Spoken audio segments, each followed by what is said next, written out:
आमच्या दोघांच्या झाडावर 5-6 पाखरं बसली होती.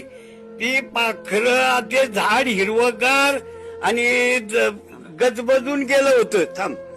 आणि मग पुढं काय झालं, पुढं अशी भानगड झाली की म्हातारपण आल्यावर अशी काय फसगपलत झाली आणि पंख फुटल्यावर सारी पाखर भरभर उडून गेली.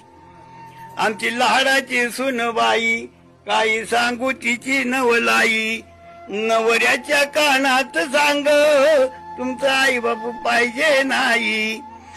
आणि जितक्या परी हे मरण आमचं आम्ही डोळ्यांनी पाहिलं र. आणि लगीन झाल्यावर माई बाप सोडून पोरग वेगळं राहिलं र.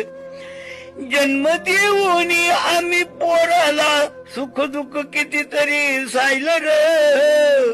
आणि लगीन झाल्यावर माई बाप सोडून पोरग वेगळं राहिलं र. अशा वयात कुठं आम्ही जावं, काही खावं आणि काही प्यावं, या पडक्या घरात आम्ही कसं आम्ही वरावं. आणि जित्या परी हे मरण आमचं आम्ही डोळ्यांनी पाहिलं र. लगीन झाल्यावर मायबाप सोडून पोरग वेगळं राहिलं र. काही करायचं असून नसून आमच्या जीवाचं नाही कोणी, काही करायचं असून नसून आमच्या जीवाचं नाही कोणी. लई जपला आम्ही पोहराला तर हाताच्या फोडावानी. आणि तरुणपणाची आठवण येते, तरुणपणाची आठवण येते, पाणी डोळ्यातून वाहिलं र. आणि लगीन झाल्यावर मायबाप सोडून पोरग वेगळं राहिलं र.